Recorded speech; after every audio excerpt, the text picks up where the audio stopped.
Hello friends, welcome back to channel फरटेस creation. और आज आपलोक आन एटी रेसिपि लै आहिছোঁ। रेसिपिटोर बारे एया लैছোঁ कलगछर माजर अंश, याक पचला बुली कय। अসমীয়া थलुवा खाद्य एटा आपनालोকক देखुवाम बुली भाबिছোঁ।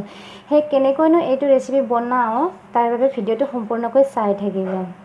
এতিয়া মই পচলাখিনি এনেদৰে টুকুৰা টুকুৰ কৰি কাটি ললোঁ আৰু এইখিনি মই এতিয়া মিক্সাৰ গ্ৰাইণ্ডাৰত গ্ৰেট কৰি ল'ম। আৰু মছলা হিচাপে লাগে এয়া সৰিহ তিয়াই লৈছোঁ আৰু আনটো বাটিত জলকীয়া, আদা, নহৰু এইখিনি লৈছোঁ মছলা হিচাপে। আৰু মইনো কেনেদৰে বনাওঁ পচলাখিনি তাৰ বাবে ভিডিঅ'টো চাই থাকিব। পচলাখিনি এনেদৰে গ্ৰাইণ্ডাৰত পেষ্ট কৰি ল'লোঁ আৰু মছলাখিনি এনেদৰে পেষ্ট কৰি ল'লোঁ। আৰু এতিয়া মই বনাবলৈ ৰেডি হৈছোঁ বাৰু। এয়া কেৰাহী গৰম হৈছে আৰু এতিয়া মই ইয়াত তেল ঢালি দিলোঁ। তেলখিনি কিছু সময় গৰম হ'ব দিম।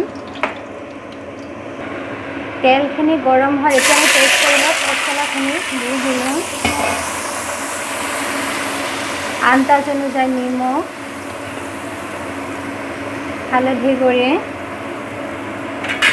আৰু এতিয়া মই এইখিনি ভালদৰে ফ্ৰাই কৰি লওঁ। ইয়াৰে যিটো পানী আছে এই পানীখিনি একেবাৰে শুকাই যাব লাগিব, তেনেকুৱাকৈ ভাজিব লাগিব আৰু সেনেদৰে মই ভাজি থাকিম।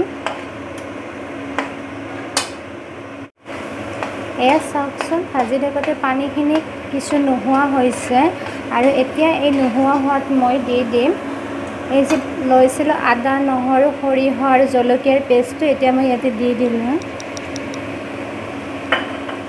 এতিয়া ইয়াৰে লগত ভালদৰে ভাজি ল'ম।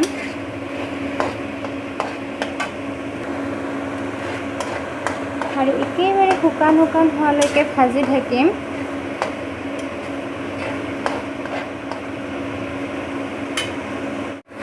এয়া মই একেবাৰে কেৰাহীত লাগি ধৰাৰ নিচিনা হোৱালৈকে ভাজিলোঁ আৰু এতিয়া হৈছে এইখিনি।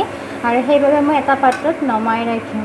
হেল্ল' ফ্ৰেণ্ডছ, এয়া মই এটা পাত্ৰত নমাই ৰাখিলোঁ।